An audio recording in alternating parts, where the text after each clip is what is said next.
Sean Richardson from Energy Health Inc., energyhealthinc.com. Go check us out, see what we're all about. Up until this point, I have been sharing a number of videos over the last little while about how do you get your energy in the right place for peak performance during your workday and making sure that you're healthy in life. And there have been some tidbits about getting recovery, taking breaks, listening to music, meditation, excellent nutrition. All of those things are fantastic. But today I wanted to share you something specific in my area of expertise as a performance psychologist about mindsets. Mindsets and the crucial impact on our energy and how they interact with stress. So the first thing we want to talk about is the TFB triumvirate, the thought, feelings, and behavior interaction. So you're going to see this nice little triangle here, the thoughts, feelings, and behaviors interaction, and their impact on energy and how mindsets interact with that. Fundamentally, the simplicity of how this works is that all of these things, thoughts, feelings, and behaviors, influence each other. Now, when you have a thought, it influences how you feel, and feelings influence how you behave. And how you behave has outcomes and consequences which you further reflect on and you think about, and that creates a mindset from based on how you behave, but it also leads to further feelings. And we can start at any single one of these thoughts, feelings, or behaviors and see how each one influences the other. So it really tells us when we get to mindsets how important mindsets are, because they're here in our thoughts. Now, if you want an example of this, think of a day that you wake up and you're not feeling too energized, you're feeling a little down and low and stressed. You go to work, and because you're not feeling great, you're already thinking it's going to be one of those difficult days, and the way that you go about it is you probably walk with a different posture.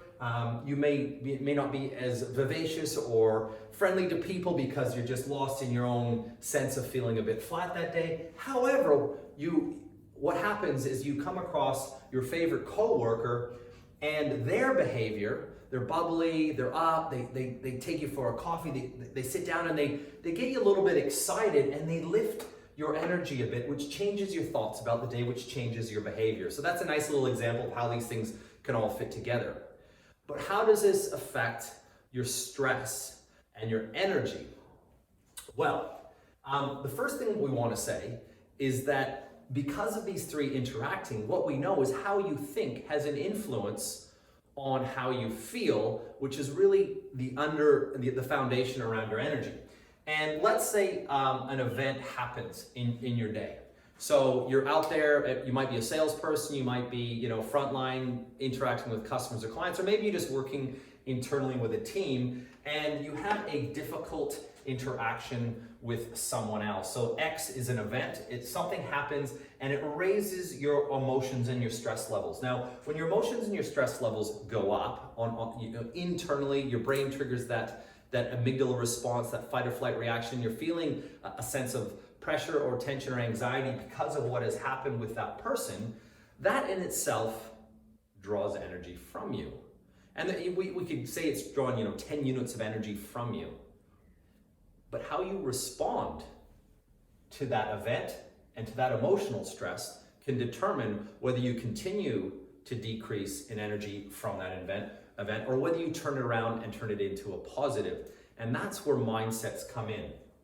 You see, now we go to, there's a choice here. What happens is when you feel an emotion or a stress from a negative event, you can go one of two ways. You can go into positive mindset, and a positive mindset is we're going to interpret that event positively. We're going to reframe it in our mind. We're going to think, hey, that customer interaction, I wonder what was going on with their day such that they were unhappy.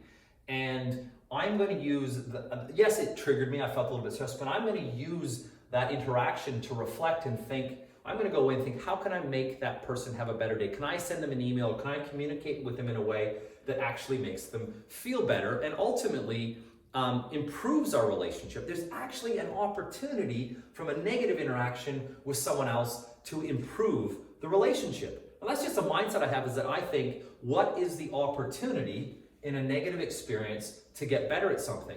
Because I'm in that mindset, what happens is that my stress goes down, my emotion drops. What I'm doing right there is I'm that mindset literally is what we call a recovery behavior. It helps me feel a little bit more energized and positive about what was initially a negative circumstance. However, if instead I have a negative mindset, I walk away playing over and over and over in my mind again how difficult that person is, what's wrong with them, how it makes me feel, then what I'm doing is I'm feeding this emotional stress. I probably have some unhelpful behaviors. I probably go and complain about them consistently to other people. Maybe I get frustrated and I decide to fire them an email, and I don't really edit or reread that email, and I probably say some things that are a little bit more confronting, which then causes more tension and conflict in that relationship for later. But what I'm doing is I'm stimulating the stress centers of my brain,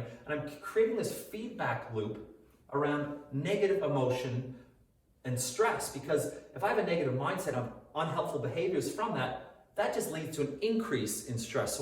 So my energy is decreasing further. So you can really start to see how important it is to have the right responses when we have negative events in our life. Of course, the initial emotional response, and there might be a decrease in energy off a negative experience, is potentially reducing your energy. But when you come in with the opportunity mindset, you can use it to decrease your stress and increase your energy and recovery behaviors. So we like to say that the opportunity mindset is really an opportunity, is really something that leads to an increase in your energy health. So just a little bit of a snippet of how mindsets, stress, energy, interpretations, and then behaviors interact, all to make a difference to your energy health. If you'd like to know more, get in contact with us. Go visit us at energyhealthinc.com. Thank you very much for your time. We'll see you next time.